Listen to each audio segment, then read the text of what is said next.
Vikassheel Insaan party ഒരു പ്രസ്ഥാനത്തിൽ നിന്ന് പിറന്ന ഒരു പാർട്ടിയാണ്. നമ്മുടെ സംസ്ഥാനത്തെ എല്ലാ ആളുകൾക്കും പുരോഗതി ഉണ്ടാകും. സ്വാതന്ത്ര്യം കിട്ടി 77 വർഷങ്ങൾക്ക് ശേഷം ഒരു നിഷാദ് മലാഖിന്റെ മകൻ ഉപമുഖ്യമന്ത്രി സ്ഥാനാർത്ഥിയായിരിക്കുന്നു. BJP ഞങ്ങളുടെ പാർട്ടിയെ പിളർത്തി. BJP ഞങ്ങൾക്ക് എന്തു തന്നു? അദ്ദേഹം ഞങ്ങൾക്ക് വാക്ക് തന്നു, വാഗ്ദാനം പാലിച്ചില്ല. അതുകൊണ്ട് സമൂഹത്തിലെ ആളുകൾക്ക് തങ്ങൾക്ക് ആരാണ് നല്ലതെന്നും ആരാണ് ശത്രുക്കളെന്നും ആരാണ് മിത്രങ്ങളെന്നും ധാരണയുണ്ട്. നിതീഷ് കുമാർജിക്ക് 20 വർഷമായി ബീഹാറിൽ തന്റെ കാഴ്ചപ്പാട് പൂർത്തിയാക്കാൻ കഴിഞ്ഞിട്ടില്ല. എന്നിട്ടും ആളുകൾ അദ്ദേഹത്തെ മുഖ്യമന്ത്രിയാക്കുന്നു. നിതീഷ് കുമാറിന് ക്ഷീണിച്ച മുഖമാണ്. ജനങ്ങൾ ആ സർക്കാർ മാറ്റാൻ ആഗ്രഹിക്കുന്നു. ഇതാണ് ഞങ്ങളുടെ പ്ലസ് പോയിന്റ്. നെഗറ്റീവായി ഒന്നുമില്ല. ഞങ്ങളോടൊപ്പം ചേർന്നതിന് വളരെ നന്ദി സർ. നിങ്ങളെ കിട്ടിയതിൽ സന്തോഷം. ആദ്യം തന്നെ പറയട്ടെ, ഈ തിരഞ്ഞെടുപ്പ് പ്രചാരണത്തിൽ ആകമാനം ഒരു വലിയ തലക്കെട്ടുണ്ട്. അത് നിങ്ങളാണ്. അഭിനന്ദനങ്ങൾ. ഉപമുഖ്യമന്ത്രി, ചർച്ചകൾ എങ്ങനെയുണ്ടായിരുന്നു എന്ന് അല്പം വിശദമായി ഞങ്ങളോട് വിവരിക്കാമോ? കാരണം തികച്ചും പ്രശ്നമായിരിക്കണം, പക്ഷേ ഞങ്ങൾക്ക് ഉള്ളിലെ കഥ കേൾക്കാൻ ആഗ്രഹമുണ്ട്. അല്ല, നോക്കൂ, പുറത്ത് സൃഷ്ടിക്കപ്പെട്ട ധാരണ അങ്ങനെയല്ല. പിന്നെ ബ്ലാക്ക് മെയിൽ ചെയ്യാനോ അതുപോലുള്ള കാര്യങ്ങൾക്കോ വേണ്ടി ഞങ്ങൾ സഖ്യത്തിൽ നിന്നതുമല്ല. അങ്ങനെയൊരു കാര്യമില്ല. മാധ്യമങ്ങളുടെ ധാരണയുടെ അടിസ്ഥാനത്തിലോ അല്ലാതെയോ ഒരുപാട് കാര്യങ്ങൾ കിംവദന്തികൾ പോലെ വിപണിയിൽ പ്രചരിക്കുന്നുണ്ടായിരുന്നു. 2024 രാഷ്ട്രീയ ജനതാദൾ മഹാസഖ്യത്തിനൊപ്പം നിൽക്കുമെന്ന് ഞങ്ങൾ തീരുമാനിച്ചിട്ടുണ്ട്. പിന്നെ ഞങ്ങൾ 2-3 ലോക്സഭാ സീറ്റുകളിൽ മത്സരിച്ച് ശക്തിയോടെ സഖ്യത്തിൽ പ്രവേശിച്ചു. അതിനുശേഷം 2025 തെരഞ്ഞെടുപ്പ് നടക്കുമെന്ന് വ്യക്തമായിരുന്നു. തേജസ്വി പ്രസാദ് യാദവിൻ്റെയും മുകേഷ് സഹാനിയുടെയും മുഖങ്ങളെ മുൻനിർത്തിയാണ് തിരഞ്ഞെടുപ്പിൽ മത്സരിക്കേണ്ടത്. കൂടാതെ മുകേഷ് സഹാനി ഉപമുഖ്യമന്ത്രി സ്ഥാനാർത്ഥിയാകുമെന്ന് 2024 തന്നെ വ്യക്തമാക്കിയിരുന്നു. ഞങ്ങളുടെ സഖ്യത്തിൽ ഞങ്ങൾ ആ കാര്യം നേരത്തെ തന്നെ വ്യക്തമാക്കിയിരുന്നു. പ്രശ്നം സീറ്റുകളെ കുറിച്ചായിരുന്നു. ഞങ്ങൾക്ക് കുറച്ചുകൂടി സീറ്റുകളിൽ മത്സരിക്കാൻ ആഗ്രഹമുണ്ടായിരുന്നു. ഇത് തീർച്ചയായും ചില തർക്കങ്ങൾക്ക് കാരണമായി. എന്നാൽ ഒടുവിൽ ഞങ്ങൾ ഇനി 15 സീറ്റുകളിൽ മത്സരിക്കുമെന്ന് ഞങ്ങളുടെ സഖ്യകക്ഷി തീരുമാനിച്ചു. കാരണം ഞാൻ മുൻപത്തെ സഖ്യത്തിൽ ഉണ്ടായിരുന്നില്ല. അവിടെ ഉണ്ടായിരുന്ന എല്ലാ പങ്കാളികളും ഇതിനകം തിരഞ്ഞെടുപ്പിൽ മത്സരിക്കുന്നുണ്ടായിരുന്നു. അദ്ദേഹത്തിന് എല്ലായിടത്തും ഒത്തുപോകാൻ കഴിഞ്ഞു. എനിക്ക് അവിടെ ഒരു സീറ്റ് തരപ്പെടുത്തി തരാൻ അവർക്ക് ഒരുപാട് ബുദ്ധിമുട്ടേണ്ടി വന്നു. എന്നിട്ടും അവർ 15 സീറ്റുകൾ തന്നു. ഞങ്ങൾക്ക് കൂടുതൽ സീറ്റുകളിൽ മത്സരിക്കാൻ ആഗ്രഹമുണ്ടായിരുന്നു, പക്ഷേ അത് സാധ്യമായിരുന്നില്ല. പക്ഷേ ഞങ്ങൾ ഒരു ആശയത്താൽ ബന്ധിതരാണ്. ആശയം എന്തെന്നാൽ 2020 ഞങ്ങൾ BJPയോടൊപ്പവും പ്രവർത്തിച്ചിട്ടുണ്ട് എന്നതാണ്.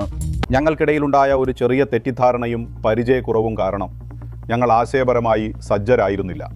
ഇക്കാരണത്താൽ 2020 മഹാസഖ്യം തകർത്ത് ഒറ്റയ്ക്ക് തിരഞ്ഞെടുപ്പിൽ മത്സരിക്കാൻ ഞങ്ങൾ തീരുമാനമെടുത്തിരുന്നു. പക്ഷേ അവസാന നിമിഷം അവരോടൊപ്പം ചേരാൻ അമിത്ഷാജിയിൽ നിന്ന് ഒരു വിളി വന്നു. അദ്ദേഹം ഞങ്ങൾക്ക് 11 സീറ്റുകളും 1 MLCയും നൽകി. അങ്ങനെ ഞങ്ങൾ 2020 അവരുടെ സഖ്യത്തിൽ ചേരുകയും തിരഞ്ഞെടുപ്പിൽ മത്സരിക്കുകയും ചെയ്തു. ആ സമയത്ത് മഹാസഖ്യം സർക്കാർ രൂപീകരിച്ചില്ല. NDA സർക്കാർ രൂപീകരിക്കുകയും ചെയ്തു. എനിക്ക് 4 MLAമാർ ഉണ്ടായിരുന്നു. ആ 4 MLAമാരായിരുന്നു സർക്കാരിൻ്റെ താക്കോൽ. ഞങ്ങൾ പിന്തുണ നൽകിയിരുന്നില്ലെങ്കിൽ നിതീഷ് ജിയുടെ സർക്കാർ രൂപീകരിക്കപ്പെടുമായിരുന്നില്ല. നിതീഷ് ജി മുഖ്യമന്ത്രിയാവുകയുമില്ലായിരുന്നു. ഞങ്ങൾക്ക് പലതരം വാഗ്ദാനങ്ങൾ ഉണ്ടായിരുന്നു. വരൂ, ഉപമുഖ്യമന്ത്രിയാകൂ, 4 പേരെയും MLCമാരായി നിയമിച്ച ശേഷം മന്ത്രിമാരാക്കും. ഞങ്ങൾ ആ വഴി തിരഞ്ഞെടുത്തില്ല. ഞങ്ങൾക്ക് ആരോടും തെറ്റ് ചെയ്യാൻ കഴിയില്ല. സത്യസന്ധതയുടെ പാതയിൽ ഞങ്ങൾ NDA സർക്കാർ രൂപീകരിച്ചു. അതിനുശേഷം NBAയോടൊപ്പം നിന്നുകൊണ്ട് ഞങ്ങൾ മുഖ്യമന്ത്രിയെ ഉണ്ടാക്കി. ഞാൻ മന്ത്രിയായി. പിന്നീട് ഞങ്ങളുടെ സംവരണത്തിനായി പ്രവർത്തിക്കുമെന്നും മത്സ്യത്തൊഴിലാളി സമൂഹത്തിന് സംവരണം നൽകുമെന്നും അമിത്ഷാജി ഞങ്ങൾക്ക് വാഗ്ദാനം നൽകിയിരുന്നു എന്ന് സംസാരമുണ്ടായി. അദ്ദേഹം അതിൽ ഉഴപ്പുകയായിരുന്നു. അതുകൊണ്ട് ഞങ്ങളുടെ ശക്തി വർദ്ധിപ്പിക്കണമെന്ന് ഞങ്ങൾ വിചാരിച്ചു. ഞാൻ ഉത്തർപ്രദേശിൽ പോയി 2022 തിരഞ്ഞെടുപ്പിനെ നേരിട്ടു. ഞങ്ങൾ 52-52 സീറ്റുകളിൽ തിരഞ്ഞെടുപ്പിൽ മത്സരിച്ചു. ബോംബെയിൽ നിന്നുള്ള ഒരു പയ്യന് വരാനും ബീഹാറിൽ അവൻ്റെ സ്വാധീനം വ്യാപിപ്പിക്കാനും ഇപ്പോൾ 11 സീറ്റുകൾ നേടി 4 MLAമാരെ ഉണ്ടാക്കാനും കഴിയുന്നത് അവർക്ക് ഇഷ്ടപ്പെട്ടില്ല. ഭാവിയിൽ അവർ 40 നിയമസഭാംഗങ്ങളെ ഉണ്ടാക്കും.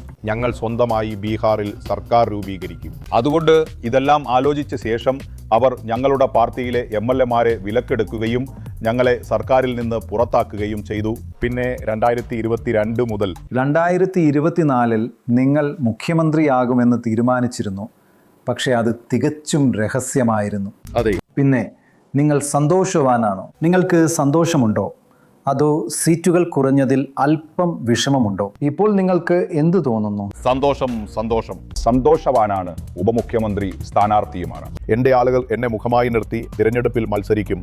അവർ ഞങ്ങളിൽ വിശ്വസിച്ച് ഒരു സർക്കാർ രൂപീകരിക്കാൻ വേണ്ടി രംഗത്തിറങ്ങി പോരാടുകയാണ്. കാരണം ഈ രാഷ്ട്രീയ പാർട്ടിയായ വികാസ്ശീൽ ഇൻസാൻ പാർട്ടി നമ്മുടെ കുട്ടികളുടെ ഭാവിക്ക് വേണ്ടിയുള്ള നിരന്തരമായ പോരാട്ടത്തിലൂടെ നാം എല്ലാവരും ഒരു രാഷ്ട്രീയ പാർട്ടിയാക്കി മാറ്റിയ ഒരു പ്രസ്ഥാനത്തിൽ നിന്ന് ജനിച്ച ഒരു പാർട്ടിയാണ്. അതുകൊണ്ട് അടുത്തതായി രൂപീകരിക്കാൻ പോകുന്ന സർക്കാരിൽ നമ്മുടെ സ്വന്തം സഹോദരൻ, നമ്മുടെ സ്വന്തം മകൻ ഉപമുഖ്യമന്ത്രി സ്ഥാനാർത്ഥിയാകുമെന്നതിലും നമ്മുടെ സംസ്ഥാനത്തെ എല്ലാവർക്കും പുരോഗതി ഉണ്ടാകുമെന്നതിലും ജനങ്ങൾ സന്തോഷത്തിലും ആവേശത്തിലുമാണ്. നമ്മളും അതിൻ്റെ ഭാഗമാകും. സ്വാതന്ത്ര്യം ലഭിച്ച 77 വർഷങ്ങൾക്ക് ശേഷമാണ് ഒരു നിഷാദ് മല്ലയുടെ മകൻ ഉപമുഖ്യമന്ത്രി സ്ഥാനാർത്ഥിയാകുന്ന ഈ നിമിഷം വന്നിരിക്കുന്നത്. വാസ്തവത്തിൽ ഞങ്ങൾക്ക് ലഭിച്ച വിവരമനുസരിച്ച് ഇന്ത്യയിൽ ആദ്യമായാണ് മുഖ്യമന്ത്രിക്കൊപ്പം ഉപമുഖ്യമന്ത്രിയുടെ പേരും പ്രഖ്യാപിക്കുന്നത്. ഇതാണ് ഞങ്ങളുടെ ശക്തി. Vote bank ഞങ്ങളോടൊപ്പമാകാം. ബീഹാറിൽ നിഷാദ് സമുദായം, മത്സ്യത്തൊഴിലാളി സമുദായം 50, അത് 11%. അവർ 22 പേരുകളിൽ അറിയപ്പെടുന്നു. എൻ്റെ ശക്തി ഇന്നത്തേക്ക് മാത്രമുള്ളതല്ല. 2015 പോലും ബീഹാറിലെ ആളുകൾക്ക് അന്ന് അമിത്ഷായെ അറിയില്ലായിരുന്നു. അദ്ദേഹം ജസ്റ്റ് ലൈക്ക് യു പാർട്ടിയുടെ ദേശീയ അധ്യക്ഷനാണ്. ഉത്തർപ്രദേശിൽ ഏറ്റവും കൂടുതൽ സീറ്റുകൾ നേടിയ അദ്ദേഹം ഡൽഹി തിരഞ്ഞെടുപ്പിൽ പരാജയപ്പെട്ടതിന് ശേഷം ബീഹാറിലെ 2015 തിരഞ്ഞെടുപ്പിൽ മത്സരിക്കുകയായിരുന്നു. അദ്ദേഹം ബീഹാറിലുടനീളം എന്നെയും കൂടെ കൂട്ടി 47 റാലികൾ നടത്തി. ആ സമയത്ത് ഞാൻ 2014 രാഷ്ട്രീയത്തിൽ പ്രവേശിച്ചത്. 2015 അദ്ദേഹം എന്നോടൊപ്പം 47 റാലികൾ നടത്തി. എൻ്റെ ഒരു വർഷത്തെ പ്രവർത്തനം കൊണ്ട് തന്നെ മുകേഷ് സാഹ്നിക്ക് സ്വന്തമായി വോട്ട് ബാങ്കും ശക്തിയും ഉണ്ടെന്ന് അമിത്ഷായ്ക്ക് പോലും തോന്നി.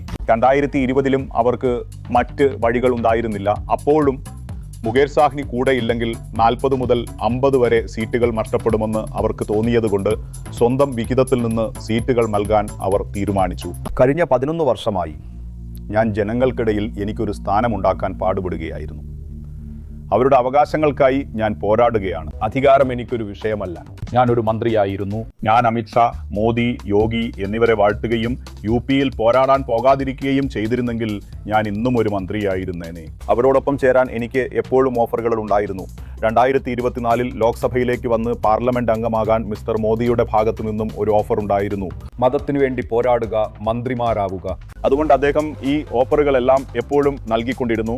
പക്ഷെ തൽക്കാലം ഞാൻ എൻ്റെ പ്രത്യയശാസ്ത്രത്താൽ ബന്ധിതനാണ്. കാരണം ഭാരതീയ ജനതാ പാർട്ടി വാഗ്ദാനങ്ങൾ നൽകുകയേ ഉള്ളൂ, പക്ഷേ അവ നിറവേറ്റാറില്ലെന്ന് ഞാൻ വിശ്വസിക്കുന്നു. കൂടാതെ ഞങ്ങൾ ഇതിനകം ബീഹാറിലെ നേതാക്കളാണ്. അവിടെ പോയി കഴിഞ്ഞാൽ ഞാൻ പിന്നെ നേതാവായിരിക്കില്ല. ഞാൻ അവിടെ നിൽക്കുകയായിരിക്കും. BJP പറയുന്നതെന്തും ഞങ്ങൾക്ക് കേൾക്കേണ്ടി വരും, അത് ചെയ്യേണ്ടി വരും. അപ്പോൾ നമ്മുടെ ആളുകൾക്ക് അവരുടെ അവകാശങ്ങൾ ലഭിക്കില്ല. BJPയെ തകർക്കും വരെ ഞങ്ങൾ നിർത്തില്ലാല എന്നൊരു മുദ്രാവാക്യം നിങ്ങൾ നൽകിയിട്ടുണ്ട്. അതെ, സുഹൃത്തുക്കൾ ശത്രുക്കളാകുകയും ശത്രുക്കൾ സുഹൃത്തുക്കളാകുകയും ചെയ്യുന്ന ബീഹാർ പോലുള്ള ഒരു സംസ്ഥാനത്ത് രാഷ്ട്രീയത്തിൽ ഇത്രയധികം ദേഷ്യം കാണിക്കുന്നത് ശരിയാണോ? ഇല്ല. നോക്കൂ, വാശിയുടെ കാര്യത്തിൽ അവർ ഞങ്ങളെ നേരത്തെ തന്നെ തകർത്തിരുന്നു. ഞങ്ങളുടെ നിരാശ ഞങ്ങളെ നിരാശപ്പെടുത്തി. നിങ്ങൾ ഞങ്ങൾക്ക് നൽകിയ വാക്ക് പാലിച്ചില്ല. ഞങ്ങളുടെ ആളുകൾ എല്ലാ ദിവസവും തകരുകയാണ്. അവരെല്ലാ ദിവസവും മരിക്കുകയല്ലേ. സ്വാതന്ത്ര്യത്തിൻ്റെ 77 വർഷത്തിനിടയിൽ ആദ്യമായി ദാരിദ്ര്യത്തിലും കഷ്ടപ്പാടിലും ജീവിക്കുന്ന പിന്നോക്ക സമുദായത്തിൽ നിന്നുള്ള ഒരു മകനെ ഞങ്ങൾ MLA ആക്കി മന്ത്രിയാക്കിയ ശേഷം അദ്ദേഹം സംസ്ഥാനത്തെ സേവിക്കുകയായിരുന്നു. അടിമത്തത്തിലായിരുന്ന ഈ സമൂഹം എങ്ങനെ യജമാനനായി മാറുന്നുവെന്ന് അദ്ദേഹം കണ്ടു. അവർ ഞങ്ങളെ മന്ത്രിസഭയിൽ നിന്ന് പുറത്താക്കി, ഞങ്ങളെ സർക്കാരിൽ നിന്ന് പുറത്താക്കി. സർക്കാർ രൂപീകരിച്ചത് ഞങ്ങളായതുകൊണ്ട് ഞങ്ങൾക്ക് എങ്ങനെ അവരെപ്പറ്റി നല്ലത് പറയാനാകും? അതുകൊണ്ട് ഞങ്ങളും ഒരു പ്രതിജ്ഞ എടുത്തിട്ടുണ്ട്. ബീഹാറിൽ മുഴുവൻ നിഷാദ് സമുദായത്തിൽ നിന്നുമുള്ള 50 ലക്ഷം ആളുകൾ കൈകളിൽ ഗംഗാജലം പിടിച്ചുകൊണ്ട് സംസ്ഥാനത്തുടനീളം ഒരു പ്രതിജ്ഞ എടുത്തിരുന്നു. സംവരണമില്ലെങ്കിൽ സഖ്യമില്ല, സഖ്യമില്ലെങ്കിൽ വോട്ടില്ല. ഞങ്ങൾ ഈ ഒരു ദൃഢനിശ്ചയത്തോടെയാണ് പ്രവർത്തിക്കുന്നത്. ഇവിടെ ഞങ്ങളുടെ സ്വന്തം സർക്കാർ രൂപീകരിക്കുമെന്നത് ഞങ്ങളുടെ പ്രതിജ്ഞ കൂടിയാണ്. സർക്കാർ രൂപീകരിക്കുക, നിങ്ങളുടെ അവകാശങ്ങൾ നേടുക എന്ന മുദ്രാവാക്യവുമായാണ് ഞങ്ങൾ. കൂടാതെ ബീഹാറിൽ നിന്ന് BJPയെ ഇല്ലാതാക്കാനും ഞങ്ങൾ ആഗ്രഹിക്കുന്നു. കാരണം അവർ ഞങ്ങളെ ഇല്ലാതാക്കിയിരിക്കുന്നു. ഞാനൊരു പാവപ്പെട്ടവൻ്റെ മകനാണ്. ഞാൻ എൻ്റെ ജനങ്ങൾക്ക് വേണ്ടിയായിരുന്നു പ്രവർത്തിച്ചിരുന്നത്. അവർ ഞങ്ങളുടെ MLAയെ വിലയ്ക്ക് വാങ്ങി. ഞങ്ങൾക്കും ഒരു ആഗ്രഹമുണ്ട്. അത് പൂർത്തിയാകുമോ ഇല്ലയോ എന്നത് പിന്നീടുള്ള കാര്യമാണ്. പക്ഷേ ഞങ്ങൾക്ക് പരിശ്രമിക്കാമല്ലോ. ബീഹാറിൽ BJP സർക്കാർ രൂപീകരിക്കാതിരിക്കാൻ അവർ പരിശ്രമിക്കുന്നുണ്ട്. മുകേഷ് ജി, ഉപമുഖ്യമന്ത്രി സ്ഥാനാർത്ഥിയായി പ്രഖ്യാപിക്കണമെന്നത് നിങ്ങളുടെ നിർബന്ധമായിരുന്നു. അതിൽ നിങ്ങൾ വിജയിക്കുകയും ചെയ്തു. പക്ഷേ ഞങ്ങൾ ഇതുവരെ കണ്ടിട്ടുള്ളത് മല്ലാ സമുദായത്തിന് യാദവരുമായി ഒരു പരമ്പരാഗത ശത്രുതയുണ്ട് എന്നതാണ്. അതെ, രാഷ്ട്രീയ കാരണങ്ങളാൽ നിങ്ങൾ EBC സമുദായത്തിൽ നിന്ന് വരുന്നതുകൊണ്ട് നിങ്ങളുടെ പേര് പ്രഖ്യാപിക്കാൻ സാധിച്ചു എന്ന് നിങ്ങൾക്കും അറിയാമല്ലോ. പക്ഷേ നിങ്ങളുടെ വോട്ടുകൾ അത്ര എളുപ്പത്തിൽ മഹാസഖ്യത്തിലേക്ക് മാറുമെന്ന് നിങ്ങൾ കരുതുന്നുണ്ടോ? നോക്കൂ, ഞങ്ങളിപ്പോൾ കഠിനമായി പരിശ്രമിക്കുകയാണ്.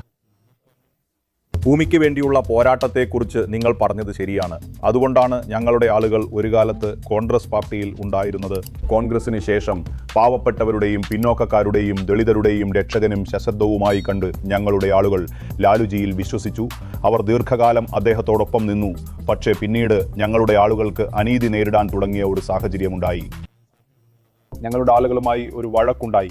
അതുകൊണ്ട് ഈ ആളുകൾ നിതീഷ് ജിയെ വിശ്വസിക്കാൻ തുടങ്ങി. അല്ലെങ്കിൽ ഭാരതീയ ജനതാ പാർട്ടിയുമായി സഖ്യത്തിലേർപ്പെട്ടുകൊണ്ട് 2020 വരെ അവർ ഒരുമിച്ചായിരുന്നു എന്ന് നിങ്ങൾക്ക് പറയാം. എന്നാൽ ഇതിനിടയിൽ ഞങ്ങളുടെ ആളുകളുടെ ഹൃദയങ്ങളിൽ ഒരിടം കണ്ടെത്തി. ഇന്ന് ബീഹാറിലെ മുഴുവൻ നിഷാദ് സമുദായവും എന്നെ അവരുടെ സഹോദരനായും മകനായും നേതാവായും കണക്കാക്കുന്നു. അതിനാൽ ഞങ്ങൾ തീർച്ചയായും ആ പാതയിൽ പ്രവർത്തിക്കുകയാണ്. വളരെ വലിയ തോതിലുള്ള സംഘർഷമുള്ള ഇടത്ത് മുറിവുകൾ ഉണങ്ങാൻ കുറച്ച് സമയമെടുക്കും. പക്ഷെ കാര്യം അങ്ങനെയല്ല. എന്തിനാണ് ആ ആളുകൾ BJPക്ക് വോട്ട് ചെയ്യുന്നത്? ഒരു കാരണമുണ്ടായിരിക്കണം. BJP ഞങ്ങളുടെ പാർട്ടിയെ തകർത്തു. BJP ഞങ്ങൾക്ക് എന്തു നൽകിയിട്ടുണ്ട്?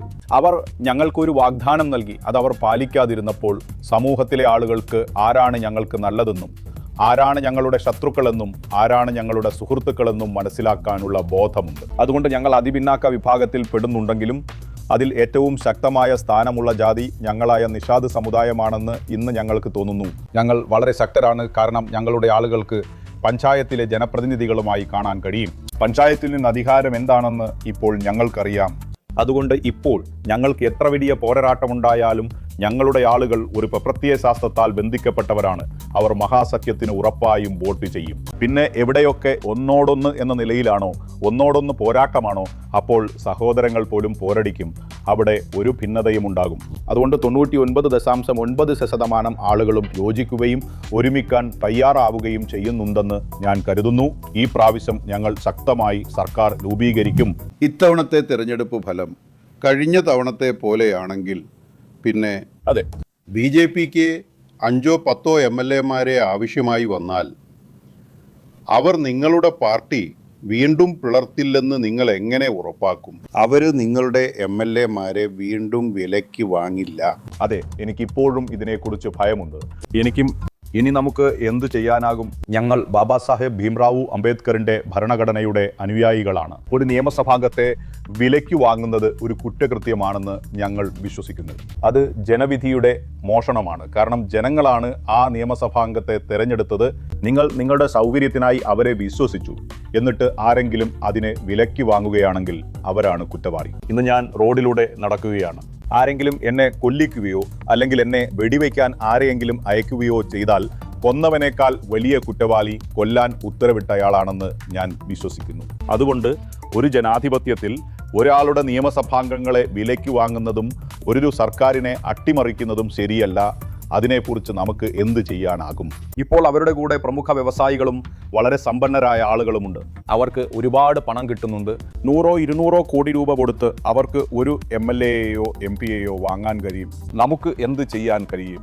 നമുക്ക് മറ്റ് വഴികളില്ല. പൊതുജനങ്ങൾ ഇത് കാണുകയും അവരെ അത്രത്തോളം താഴെ ഇറക്കുകയും വേണം. അതായത് 50 സീറ്റുകൾ നേടുക എന്നത് അവർക്ക് ഒരു അസാധ്യമായ കാര്യമായി തീരണം.